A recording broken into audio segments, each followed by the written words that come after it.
This is He Knows the Sport, bringing you that heat and far. We keeping the foot on the whoop. Niggas. We keeping the foot on the whoop.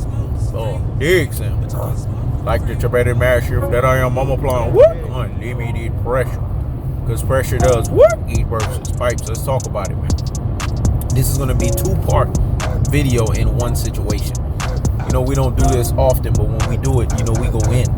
The first and foremost, Timothy Bradley, not headed version, basically bullet head ass Bradley, showed his hatred for the Chihuahua barking behind the damn fence.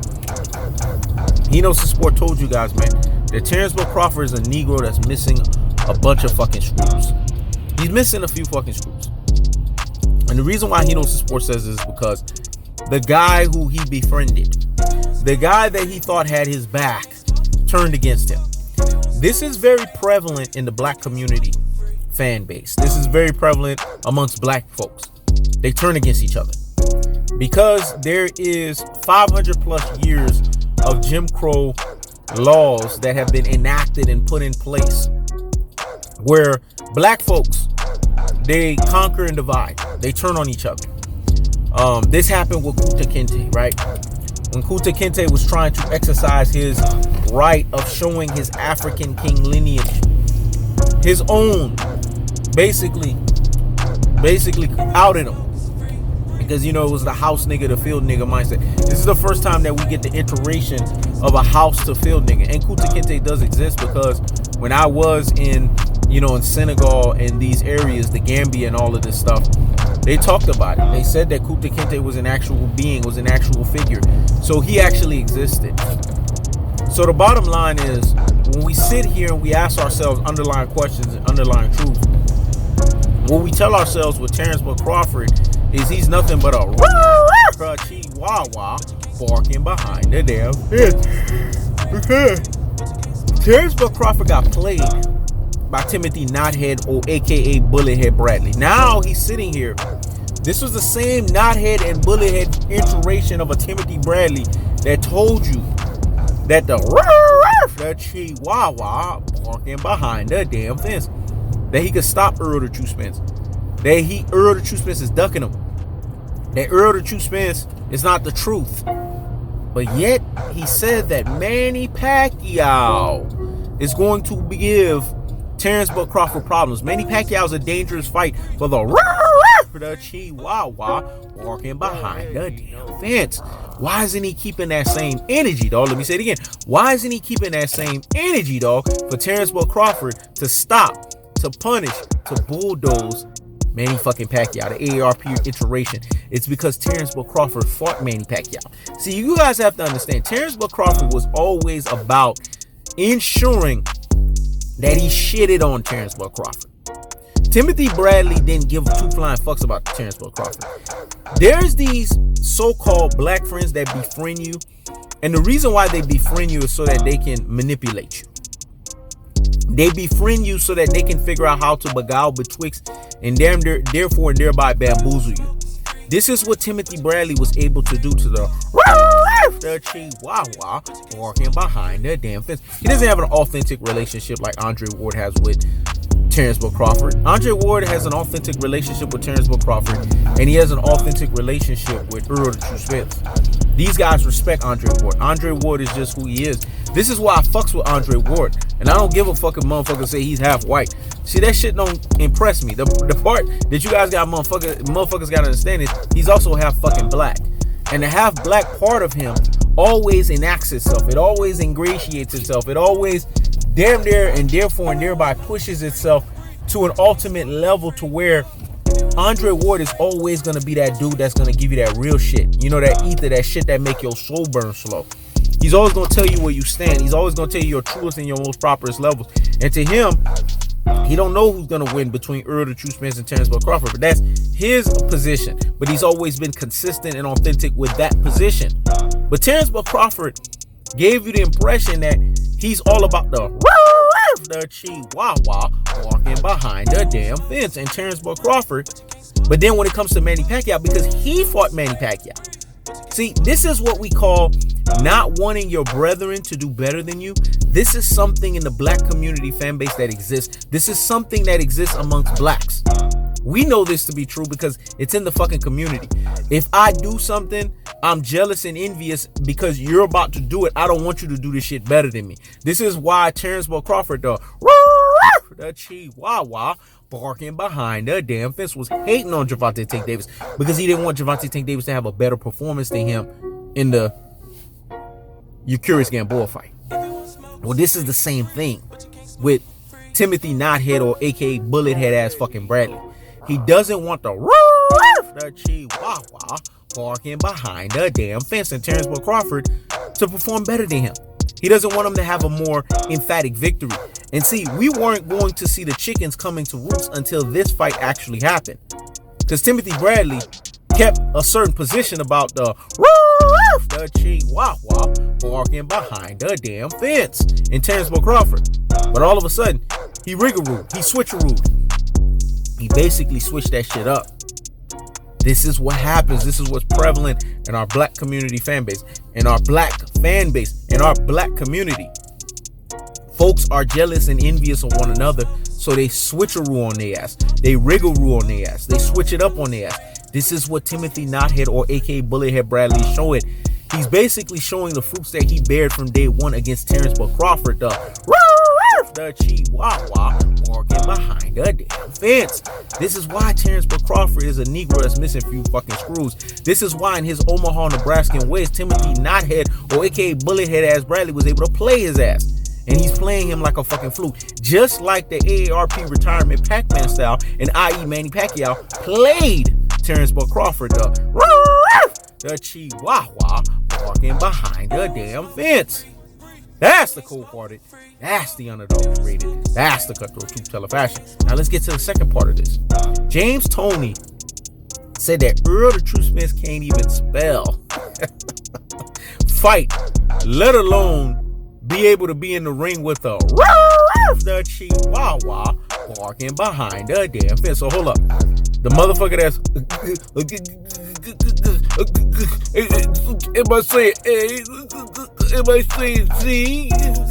the motherfucker that's punch fucking drunk, the guy that sat here and got too many punches to the fucking head, the guy that takes 100 years, infinity, to get his fucking words out, like he's a fucking baby. That's how much he got the shit beaten out of him. Try to go to MMA, they beat the rabbit shit out of his ass. And you got the rabbit ass nerve to fix your rabbit ass mouth to say that Errol the True Spence can't even spell fight? It's a things that make you say, It's a things that make you say, See, this is what Hino Sport was talking about when he says there is self-hatred amongst the black community. Don't be mad because Errol the True Spence is going to do to you what Roy Jones Jr. did to your rabbit ass. Because Roy Jones Jr. fucked your ass up. He was part of the reason why you... Am I saying goo-goo or am I saying goo-goo? Am I saying gee-gee? That's how you fucking sound. It takes you 30 minutes to get your words of fucking across. You are punch drunk, literally. So, stop the presses and pump the brakes on the nonsense. Go sit down somewhere and what? Higgity fucking hush. How you gonna have the unmitigated go and the audacity to sit here and say that Errol the True Spence can't spell fight, let alone he's going to be able to fight Terrence Crawford? This is Hagler versus Hearns 2.0. They said the same shit about Marvin Hagler. Oh, Marvin Hagler, he doesn't deserve to be in the ring with Tommy Hitman Hearns. Marvin Hagler, he's not the boxer that Tommy Hitman's Hearns. Look at Tommy Hitman Hearns' reach. Same bullshit and fuck shit that they're doing with Terrence Crawford. The Chihuahua walking behind the damn fence. And what happened to Tommy Hitman Hearns? He got knocked the fuck out. He got TKO'd up in 5 fucking rounds. Marvin Hagler beat the shit out of his ass. Marvin Hagler punished him because he's the body snatcher 1.0 iteration. He's the original G of body snatching work. Errol the True Spence is body snatcher 2.0, the remix version of body snatching work. He's Mr. Tactical Aggression, Mr. Technical Punching Placement, and Mr. Body Snatching Work, the levying onslaught, the punishment style. So just like Marvin Hagler punished Tommy Hitman Hearns, Errol the True Spence is going to punish Terrence Crawford Terrence Bud Crawford is Bud Light for a reason. Like Errol Spence told his ass when he looked at him dead in the face. He said, "You too light in the ass. I will straight up stop you." Let me say it again. "You too light in the fucking caboose. I will straight up stop you." No. Let's say it for a third time, because number 3 for number confirmation. "You too light in the ass. I will straight up stop you." Meaning you're a Bud Light. Your caboose is too fucking light. Because I'm built too big, too durable, and too tough. And I told you guys, Spence versus Crawford is Hagler and Hurd's 2.0, because this fight is all about punishment. It ain't fucking boxing. It's about who can levy out more punishment. Errol Spence will levy out more punishment, because in the ring, Errol Spence has a ruin you style. Salute to my brethren, Regis Prograde. You know I get on your rabbit ass, but it's because I'm trying to elevate you into an alpha level. Because you get on that pure fucking beta supreme, but you redeemed yourself when you said that Errol Spence has a ruin you style because he ruins fighters in the boxing ring. Let me say it again. No. Let Rigorou say that again. Errol Spence has a ruin you style because he ruins fighters in the boxing ring. Who does that sound like? And a prediction key strikes. Right? And a prediction key strikes again. It sounds like he knows the sport. That's bringing you that what? That heat and that fuck. And keeping a foot on the what? On the Knicks. And keeping a foot on the what? On the Knicks. And like the Tibetan master that he is, he's applying what? Unlimited pressure. Because pressure does what? It bursts his pipes. It's He Knows the Sport that told you guys this stuff, because He Knows the Sport told you that you are no longer the same fighter after you fight Errol Spence. You don't see boxers, promoters, trainers all alike. They always confirm what He Knows the Sport tells you guys, because He Knows the Sport seer mode is flawless victory. How many times He Knows the Sport have to tell you guys this stuff? That every time He Knows the Sport tells you guys something in He Knows the Sport Nostradamus fashion, it will, it shall, and it's going to come to pass. Remember, He Knows the Sport told you guys what the good book tells you. That you will not know that you have gotten true prophecy. And the only way that you have known that you have gotten true prophecy is if it comes to pass. And if it doesn't come to pass, then that wasn't true prophecy. How many times has He Knows the Sport told you guys something and it has come to pass? And look, Rigorou is confirming what He Knows the Sport said. He just said it in a different verbiage. Ruin you, Punisher by trade. Because when you fight Errol Spence in the ring, he is the judge, the jury, and the executioner. He's going to literally punish your ass. You will no longer be the same fighter. This is what Rigorou was alluding to. And you see the way that James Toney is punch fucking drunk? That's exactly what's going to happen to Terrence Bud Crawford. This is what Errol Spence was talking about when he talked about what he would do to Mayweather, because he said Mayweather is so mentally strong, you have to physically break his ass down. And he also said, Sean Porter, it's the same thing with Terrence Bud Crawford. Terrence Bud Crawford has a mental makeup that he's not going to get stunned by words. But physically, you can break his rabbit ass down. And Errol Spence already tell you how to do it. Boxing 101, off with the body, off with the body, off with the body. And then guess what? Off with the fucking head. Let me say it again. Onto the body, onto the body, onto the body, and then what? Off to the fucking head. This is what Errol Spence is going to do to Terrence Bud Crawford. Terrence Bud Crawford's chopped fucking liver. And I've seen Terrence Bud Crawford in close quarters. He don't like close quarter combat. Errol Spence knows this. And pressure does what? It bursts his pipes. It bursts his fucking pipes, man. He's Mr. Tactical Aggression. Aggression is pressure. Because pressure does what? It bursts his pipes.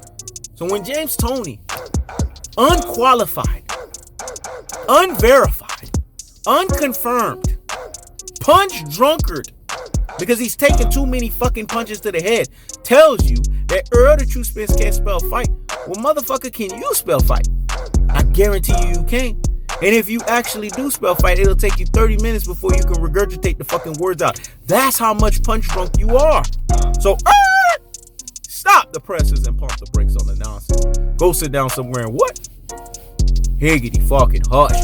This is a long line of ex-black fighters in this conquer and divide shit that got hatred for Errol Spence. Yeah, Sugar Ray Leonard that said, oh, Mikey Garcia is going to beat Errol Spence because he's Mikey. And what did Errol Spence did? He regressed him into an Uber, a Lyft, and a hold up. Hey, taxi, Tijuana cab driver fighter. And then you had Lennox Lewis. I don't know how Errol Spence is going to beat Sean Porter. And at the end of the fight, he was like, man, Spence showed me something that I didn't even think that he had. Roy Jones Jr. Man, Errol the True Spence, he needs to show that he's able to fight heavyweight lifting opponents, but he already had the fight of the century against Kell fucking Brook. And where was Roy Jones Jr.? He was on AWOL status after the fucking Sean Porter fight. Where's he been since the Danny Garcia fight? You see what I'm talking about? This is the hatred they have for you when you're a polarized, true alpha extraordinaire governed by true alpha economics. And now you got a guy who can't even put his syllables out, let alone his fucking words. It takes him an hour just to get through a fucking interview. And he has the rabbit ass Rudy fucking poo and plum brain. Classic fucking Doda and troglodyte. Ultra fucking fanboy with the ultra fucking fanboy rhetoric. And the fucking troglodyte fashion of sitting here and telling you that Errol the True Spence can't even spell fight, let alone he could be in the ring with the chihuahua barking behind the damn fence. Well, James Toney answer this fucking question. You see, I'm sounding like you. You see, this is the thing. When you talk about somebody so much, it's taking me fucking 5 minutes to get the words out. Now, answer me this fucking. See, I'm sounding like you again. Answer me this fucking question. Why didn't Terrence Crawford take the 40 fucking percent? Why didn't he willingly do that? It's a things that make you say, It's a things that make you say, because he never wanted. If you want smoke, it's free, but you can't smoke for free. If you want smoke, it's free, but you can't smoke for free.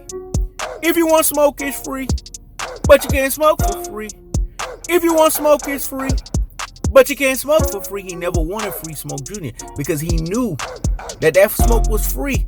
But at the same time, Errol the True Spence was going to charge and tax his ass in the fucking ring by bulldozing, steamrolling, and plowing through his rabbit ass. And he knows what time it is.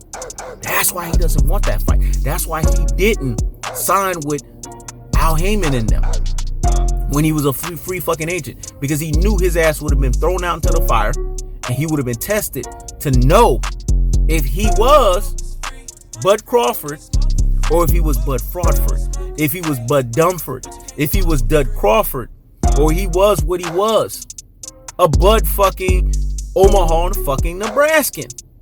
That's the cold-hearted, that's the unadulterated, that's the cutthroat too tough action. I keep the foot on the what on the dicks. I keep the foot on the what on the dicks. This is He Knows the Sport. Checking out.